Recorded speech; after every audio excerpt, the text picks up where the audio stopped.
Sama-sama tayong magiging tarakili. Idineklara ni Pangulong Bongbong Marcos ang State of National Energy Emergency dahil sa epekto ng sigalot sa gitnang silangan. Bago po ilabas ang utos, iginiit ng ilang senador na dapat ituring ng krisis ang sitwasyon sa langis.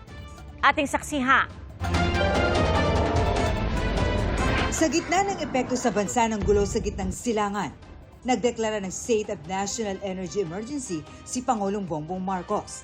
Sa ilalim ng Executive Order No. 110, itatatag ang Unified Package for Livelihoods, Industry, Food and Transport o UPLIT. Layo nitong masiguro na sapat ang supply ng enerhiya sa bansa, hindi matitigil ang delivery ng pangunahing serbisyo, patuloy na paggulong ng ekonomiya at pag-alalay sa mga mamamayan, partikular sa vulnerable sectors. Isang taong epektibo ang kautusan. Bago pa man ilabas ang executive order ni Pangulong Marcos, krisis na ang tawag ng mga senador sa epekto sa bansa ng gulo. Dapat aminin na ng Malacanang gaano ba talaga kabigat ang sitwasyon. At ano na ba ang eksaktong plano ng gobyerno? We must first admit that there is a crisis for us, for all of us, to act with urgency. And we must admit that it can't be the usual way things are. Wag na tayo lost in translation or nagmamaang-maangan na may krisis until we define it as a crisis. We will not act in record time to save our people. Sa pagdinig kanina ng Senate Committee on Proactive Response and Oversight for Timely and Effective Crisis Strategy o PROTECT, nagkasingilan kaugnay ng hanggang 10 billion pesos na pondo ng Philippine National Oil Company pambili ng dagdag na langis. Pero hindi pa raw ito magamit dahil kailangan ng basbas ng Kongreso. We want to activate yung funds ng GOCC natin to be able to address yung inventory natin in country to keep it at a healthy level. Pero ayon mismo sa Department of Energy, kahapon lang sila sumulat sa Kongreso na naka-break ngayon. Hindi po mag-break ang Senado kung sinabi niyong kailangan ng congressional approval ang paggamit ng PNOC ng kanilang pondo. Because it's important na hindi tinuturo sa atin na nag-break tayo kaya ang PNOC hindi makagamit ng kanyang pera. That's unfair. Ang sekretary nga ninyo wala dito Kung anong pamumulitik ang ginagawa na naman ng sekretary nyo. Wala noon sa pagdinig si Energy Secretary Sharon Garin na nagpasabing hindi makadadalo. Pero dumating din siya kinhapunan matapos hanapin ni Senador Ligarda. Tinanong siya tungkol sa pahayag ng Pangulo na posibleng matigil ang paglipad ng mga eroplano dahil sa kakulangan ng jet fuel. Cebu Pacific and PAL. They have a combination of suppliers, Petron, and also they import it on their own. As of yesterday, their inventory is around 38 days. 38 days, and they have confirmed. We asked them if they want us to help them procure additional fuel for the next month, meaning on May. They have already secured confirmation of their next order. I think it was South Korea. Sabi ni Karin, ang ginagawa nila ay pina-follow up nila ang orders sa pamamagitan ng government-to-government na ugnayan. Para sa GMA Integrated News, ako si Marisol Abduraman, ang inyong saksi. Naipadala na sa Office of the President ang panukalang magbibigay kay Pangulong Bongbong Marcos ng emergency powers para suspindihin o bawasan ang excise tax sa langis. Ngayong araw, pinirmahan ni na House Speaker Faustino Boji D. at Senate President Tito Soto ang panukala. Dahil dito, pirma na lang ni Pangulong Marcos ang kailangan para maisabatas ito. Hanggang 10 piso kada litro ng gasolina at 6 na piso sa kada litro ng diesel ang maaring matapyas kapag sinuspindi ang excise tax. Sa ilalim po ng panukala, maaring gamitin ng Pangulo ang kapangyarihan na suspindihin o bawasan ang oil excise tax kung ang average price ng Dubai crude ay lalagpas sa $80 kada bariles sa loob ng isang buwan. Simula na po ng pamamahagi ng fuel subsidy ng Department of Transportation para sa mga pampublikong sasakyan. Si Pangulong Marcos ang nanguna sa pamamahagi ng 10,000 pisong fuel subsidy kada unit para sa mga bus operator. At inanunsyo rin ng DOTR ang pisong RoRo terminal fee para sa mga sasakyang maghahatid ng produktong pang-agrikultura. Saksi si Joseph Moro.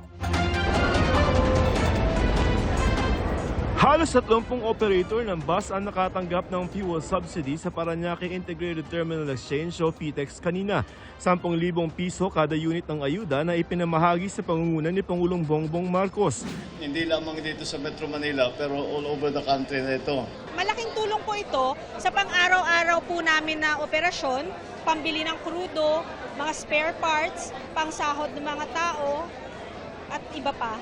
Ayon sa Department of Transportation, mahigit 21,000 unit ang saklaw ng fuel subsidy sa gitna ng walang prenong oil price hike. May hiwalay na 5,000 pisong ayuda para sa mga tsuper. Ganyan din ang ayuda para sa mga P2P operator at driver. Mas mababa naman ang ayuda para sa mga operator ng minibus at school service. 2,000 piso naman kada unit ang ayuda para sa mga taxi operator, 5,000 piso para sa mga driver. Sa mga tradisyonal na jeep may ayudang 5,000 piso kada unit ang mga operator, 1,500 pesos naman para sa mga tsuper, 10,000 piso naman para sa mga operator ng modern jeepney at 1,500 pesos din sa driver. May matatanggap ding fuel subsidy ang mga operator at driver ng TNVS at UV Express. Pagkatapos naman ng Holy Week, mabibigyan ang mga driver ng tricycle at delivery service. Hiwalay pa ito sa mga ayudang natanggap na ng ilang sektor mula sa DSWD. Ipadadaan sa fuel cards, bank transfer, e-wallet o di kaya cash o cheque ang ayudang pinondohan ng 2.5 billion pesos para sa mahigit 200,000 driver beneficiary. Hindi naman kasama sa mga bibigyan ng mga konduktor na posibleng ipakausap na lamang sa DSWD. Yung mga konduktor, siyempre masasabi din po natin na sila individuals in crisis situation. Maglalambing po tayo kay Secretary Rex. Konti lang naman to yata, sir. Of course, pag in-endorse nila and they are in crisis, agad-agad natutulong ang departamento. Inanunsyo rin ng DOTR ang pisong terminal fee sa mga RoRo para sa mga sakyan nagkakarga ng produktong pang-agrikultura gaya ng bigas, mais, prutas, gulay, isda at karne. Sa ngayon, umaabot yan ng hanggang 516 pesos depende sa sasakyan. Epektibo ang pisong terminal fee simula April 15 at tatagal ng 6 na buwan. Babawasan din ng Civil Aviation Authority of the Philippines ang kanilang passenger service charge at airline aeronautical fee sa mga paliparan sa buong bansa simula April 1. For example, kung ang ticket po ninyo ay 2,000, but because of the reduction of the terminal fee, makakaasa po kayo na ang ticket nyo ay papalo na lang ng 1,800. Sa gitna yan ng panibagong round ng mega oil price hike ngayong linggo. Batay sa datos ng Department of Energy, dumoble na ang presyo ng diesel ngayon kumpara noong magsimula ang taon. Ang hirap talaga. Hirap talagang kawawa talaga. Pag hindi ka magtyaga kahit pa paano, wala pang bilhin ng bigas. Ayon sa Department of Energy, paparating ngayong linggo ang dagdag na 1 milyong litro ng langis.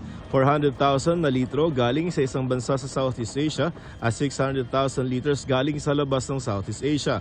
Dagdag ito sa kasalukuyang supply na pang-45 araw at patuloy raw ang pakikipag-ugnayan ng Pilipinas sa South Korea, India, Japan at maging sa China para tuloy-tuloy ang supply ng langis. We have been assured these countries on the consistency of their supply. That is given that the situation is, we have to understand also their situation. But so far, how it is today, they've assured us that on the deliveries of our orders. Kung gaano tatagal ang supply nakadepende sa lakas ng konsumo ng publiko. Ang pinangambahan ng mga eksperto, worst case scenario, eventually baka magka-problema rin tayo sa supply at kailangan ng mag-rationing. Kasi ang sinabi ng Department of Energy, ang supply natin ng langis is just between 45 to 60 days. 1973, oil crisis, nag-oil rationing ho ang Pilipinas. Kaya naman ang presidente ay bumuo ng oil crisis committee na kailangan na talagang i-convene. ang iniiwasan ng Department of Energy at ng gobyerno ay mas-zero ang supply natin ng langis sa kalagitnaan ng Mayo. Bagay na hindi naman daw nila inaasahang mangyayari. Nakikipag-usap na rin ang DOE at Department of Trade and Industry o DTI kung sakaling lumala pa ang tensyon para malaman na kung sino ang bibigyang prioridad kung sakasakali. Transport talaga because that's not just majority, most Filipinos use public transport.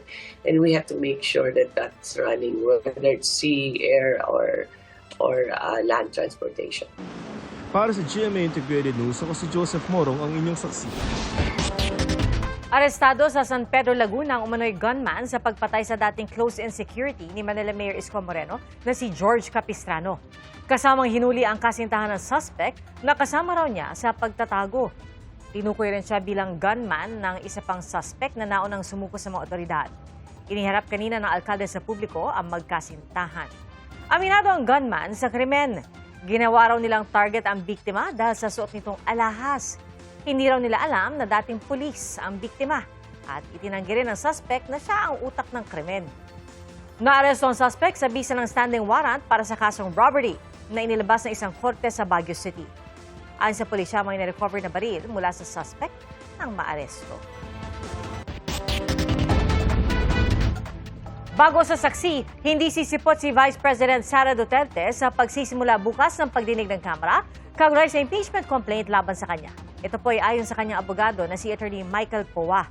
Bago po yan, sinabi ni House Committee on Justice Chairperson Jervil Luistro na tanging ang mga complainant at ang Vice Presidente bilang respondent lamang ang makakapaglatag ng ebidensya sa pagdinig. At kung magsusumite ng ebidensya si Duterte sa pamamagitan ng kanyang mga abogado, hihingin daw muna ang konsensus ng komite kung papayagan ito. May pagkakataon pa raw na dumalo ang Vice Presidente hanggat hindi natatapos ang mga pagdinig. 6 na dayuhan at isang Pilipino ang arestado sa klinik na gumagawa umano ng hair transplant kahit hindi lisensyado ang doktor. Saksi, si John Consulta, exclusive. Katatapos lang ng hair transplant procedure sa isang pasyente nang pumasok ang raiding team ng NBI Special Action Unit sa klinik na ito sa Makati City. Arestado ang 6 na Turkish national at isang Pilipinong receptionist. We received a report that this clinic is being operated by a foreign national posing as a doctor. Mga lisensyadong doktor dito, walang permit to operate itong ganitong klaseng business, kaya inuli natin to. 220,000 pesos ang singil kada pasyente para sa medical procedure na inaabot ng 5 oras.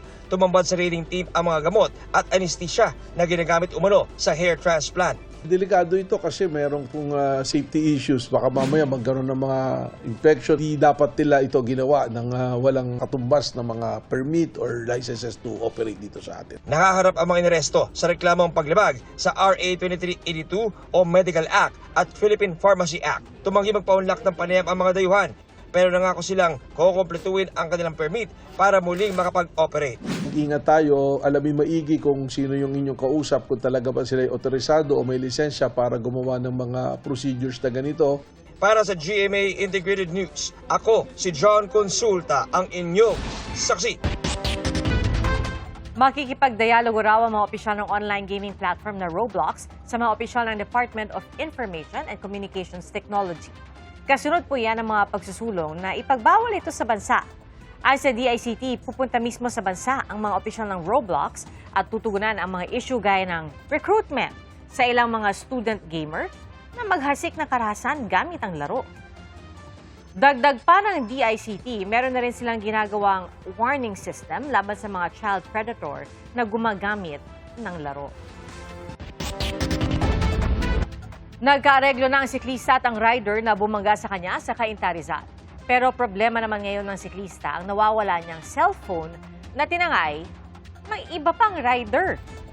Saksi, si Oscar Oida. Sugat at pasa sa iba't ibang parte ng katawan ang tinamo ng siklistang si Juan Miguel Simon matapos siyang banggain ng nakaalitang rider sa Cainta, Rizal. Matapos may palabas kagabi ang nahulikam na insidente, sumuko kanina sa tanggapan ni Cainta Mayor Keith Nieto ang hinahanap na rider. Paliwanag dito sa mga pulis. Ayon sa kanya, kakaranas siya ng suliranin sa mga araw-oras na iyon kasi nga ayon sa kanya, sumasakit daw ang tiyan ng kanyang asawa kasi nga magle-labor na. At the same time, hinahabol niya yung nagpag-out sa kumpanya ng kanyang kuya na hihingian nga daw ng pera. Kaya sa mga time na yun ay nagmamadali siya habang nagmamotor. Binusinahan niya ng businahan itong biktima at natumbok itong ating biktima. Nakaharap na rin ni Miguel ang rider at nakipag-areglo. Kaya tinanggap ko yung areglo dahil yung gastusin talaga, ayun talaga yung important sa akin eh. Wala pa akong panggastos, paano yun? Hindi mapapalitan yung bike ko. Yung ako lalo, hindi ako makapagpagamot. Pagka hindi ko siya nireglo, parang possible na makukulong siya ng isang araw, makakalahi rin siya agad. Kasi meron siyang bail eh. Pinapasagot din ni Miguel ang nasira niyang bisikleta at nawawalang cellphone. Pero sa pagre-review ng mga pulis sa kuha ng CCTV, di lang pala basta nawala ang cellphone ng biktima, kundi kinuha. Sa CCTV na ito, makikita ang isa pang rider na nakatambay sa lugar nang mangyari ang insidente. Pinulot nito ang cellphone ni Miguel at saka mabilis na ibinulsa bago sumibat. Hindi man lang siya lumapit. Ate, basta na lang pinulot yung mga gamit kasama na yung cellphone at saka umalis.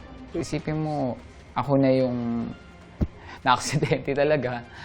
Ako pa yung pinagnakawan, imbis na tulungan niyo. Sa nakakuha ng cellphone ko, please pakibalik mo or surrender mo yan kasi importanteng bagay sa akin yan dahil halos lahat ng documents ko na doon. Halos lahat ng mga kailangan ko na doon sa cellphone. Kaya please pakibalik. Nakikipag-ugnayan na ang Cainta Police sa LTO para matunton ang rider na dumampot ng cellphone. Para sa GMA Integrated News, Oscar Oida ang inyong saksi. May 4 na klasifikasyon ng klima ng bansa na maaaring makatulong sa pagpaplano ng bakasyon o mga pupuntahan. Saksi, si Bernadette Reyes. Ngayong officially tag-init na, excited na ang maraming magpunta sa beach. Tulad ni Alessandra na gustong i-check sa kanyang bucket list ang Boracay. Gusto ko po talagang makapunta ng Boracay. Kasi never pa po ako nakapunta doon at gusto ko pong ma-experience na makapunta po sa, syempre, white sand, na pinong-pino po talaga yung buhangin. Pero hep-hep, hindi porke wala na ang amihan, mainit na sa buong bansa. Sa pagpaplano, dapat alam mo kung ano ang panahon sa pupuntahan, depende sa 4 na klasifikasyon ng klima sa bansa, base sa dami ng ulan. Sa mga gustong mag-beach ng walang ulan, pasok ang Climate Type 1 na umiiral sa Metro Manila, pati sa ilang beach destination sa Western Seaboard tulad ng Pagudpud, LU, 100 Islands, Anawangi, Nasugbu at Laia. Ibig sabihin nito, nagsisimula yung mga pag-ulan ng Mayo at nagtatapos ito sa mga panahon ng Setyembre o Oktubre.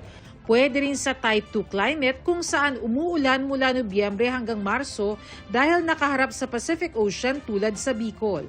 Pasok din dyan ang ilang bahagi ng Quezon. Nagplano po kami ng mga namin, kapitbahay na mag-rides kami sa Quezon Province kasi mainit yung panahon ngayon eh. Kailangan din mag-relax. Kamusta naman ang klima sa Boracay at Puerto Galera, pati Guimaras, Siquijor at Cebu? Type 3 climate ang umiiral dyan. Wala talagang tag-init pero maulan mula Mayo hanggang Oktubre. Kaya Nobyembre pa lang best time na magpunta sa beach doon at tatagal lang yan hanggang ngayong Abril. Para sa mga gustong mag-Mindanao, anytime is the best time dahil halos pare-pareho lang ang dami ng ulan dyan sa buong taon. Sa southern part, medyo na, kasi doon talaga nawawala yung northerly wind, yung hangin na nagdadala ng malamig na temperatura eh. So, yun yung mga una talagang iinit din, yung mga southern parts ng Pilipinas. May mga lugar ding all year naman ang lamig dahil sa taas ng lugar.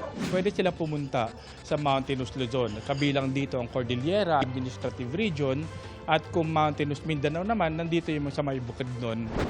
Sa kabila ng pagsisimula ng panahon ng tag-init, ayon sa UP Institute of Environmental Science and Meteorology, maaari may mga lugar na mas malamig pa rin sa pakiramdam kumpara sa kalapit na lugar. Halimbawa na lamang, mas presko dito sa UP Diliman kumpara sa Commonwealth Avenue. Ito ang tinatawag na microclimate. Sa Commonwealth, diba, mga sahig, mga semento, mas mainit yan kaysa sa pag nasa loob ka ng UP Diliman, nagja-jogging for example. Pwede rin naman na dito sa Metro Manila, iba yung climate natin dahil sa isang malaking city ito kumpara sa mga nearby provinces like Bulacan or Cavite. Pwede rin naman na yung Western Luzon, iba yung climate sa Eastern Luzon. May puno, may natural na masisilungan, tapos so yung circulation ng hangin mas maganda. Tapos in comparison sa maraming buildings kahit saan ka pumunta, walang silong, walang masyadong tree, so sobrang init kapag galing. So yung shift ng init talaga hindi mo makokontrol. Para sa GMA Integrated News, Bernadette Reyes ang inyong saksi. Nakahanda na po ang Divine Mercy Shrine sa Lake Cebu, South Cotabato para sa mga gustong pumasyal doon ngayong Semana Santa. Tampok dito ang mahigit 40 talampakan na estatwa ng Divine Mercy. Habang umaakyat papunta roon, sasalubong sa mga deboto ang mga makukulay na bulaklak at iba't ibang imahen ng mga santo. May nakapalibot din mga krus para sa mga debotong nais makiisa sa Stations of the Cross. Ayon sa pamunuan ng shrine, walang entrance fee rito pero tumatanggap po sila ng donasyon para sa operasyon ng shrine. Hinahangaan po ang isang lolo sa Solana, Cagayan dahil sa pagpupursiging makapag-aral. Si 37 anyos na ang grade 12 student na si Mario Resurreccion at kumukuha ng Agri-Fishery Arts sa ilalim ng Technical Vocational Livelihood Track. Nakatakda ang kanyang pagtatapos sa susunod na linggo. Naniniwala raw si Lolo Mario na sandigan ng bansa ang agrikultura at pangarap niya raw ituloy ang pag-aaral sa kolehiyo para makakuha ng Bachelor of Science in Agriculture Engineering. Patunay si Lolo Mario na age is just a number kung pursigidong magkamit ng success! Naipon ang mga pasahero sa ilang istasyon na magkaberya ang MRT-3 pasado alas 7 ngayong gabi. Nagkaroon ng mahabang pila sa Shaw Boulevard at Ortigas stations. Paliwanag ng pamunuan ng MRT-3, nagkaroon ng technical issue sa pagitan ng Taft at Magallanes stations. Humingi po sila ng paumanhin sa mga pasahero. Alas 8:30 ng gabi nang bumalik sa normal ang operasyon ng MRT. A for effort ang dalawang guro sa kanilang paaksyong pagtuturo. Ang isang college instructor gumagamit pa ng kakaibang paggalaw sa kanyang mga presentation pati sa mga meme. Ating saksihan. Sinong hindi gaganahan kung ganito ang college instructor mo? Very visual ang leksyon. Ating magiging gayunin ngayong araw. Kakaiba ang mga pa-transition. Kasi ko-contextualize natin ito sa usaping pangkasalita. Energy kung mag-demo si Teacher Aaron. Malupit yung paano niya, pagpaano nilang gano'n. Gumagamit ng lengguaheng in sa kabataan. Doon na ako sa at namatay si Magellan. Desert? Hindi nauubusan ng mga paandar. Next po tayo. At ginagawa pang meme ang sarili. Nagsisingit pa nga ng quotable quotes. Last, tandaan nyo, kayo gumagawa ng grade, yung taga-encode lang kami. Finally, nasabi ko na din. At mga pangaral na matagal nang sinasabi ng mga guro. Bakit kayo late? Class, manage your time. Kami nga nung araw. May jokes pa. Ako na lang din po ang magbibigay ng notes sa inyo. Huwag na po kayo mag-take ng notes. Anyway, At kung may outfit check, tiyak, papasa si teacher sa pagkamalikain at pagkakabit ng mga anik-anik. 3 taon nang nagtuturo ng Gender Society at Philippine History sa kolehiyo si Teacher Aaron. Anya, seryoso siya sa pagtuturo, pero humahanap ng sari-saring paraan para magaan ang pagkatuto ng mga estudyante at makuha ang kanilang atensyon. Maraming salamat, isang makasaysayang kwentuhan po sa atin. Ito pa, isang slaying, si Teacher Bad John. Ang third contact is pumalo at pagpalo, stare down. Masigasig mag-demo ng sports sa senior high school students. Kaya dati gumagano'n pa kami, oh. Meron pa yun yung kagagawa. Para madali nilang masundan. Pugay! Handa! Handa sa paglaban. Hindi ganon, ha? Ano man ang technique sa pagtuturo, hindi maikakaila na deserve ng saludo ang effort ng mga guro. Para sa GMA Integrated News, ako si Katrina Son, ang inyong saksi. Salamat po sa inyong pagsaksi. Ako po si Pia Arcangel para sa mas malaki misyon at sa mas malawak na paglilingkod sa bayan. Mula po sa GMA Integrated News, ang News Authority ng Philippines. Hanggang bukas, sama-sama po tayong magiging saksi! Mga kapuso, maging una sa saksi. Mag-subscribe sa GMA Integrated News sa YouTube para sa iba't ibang balita.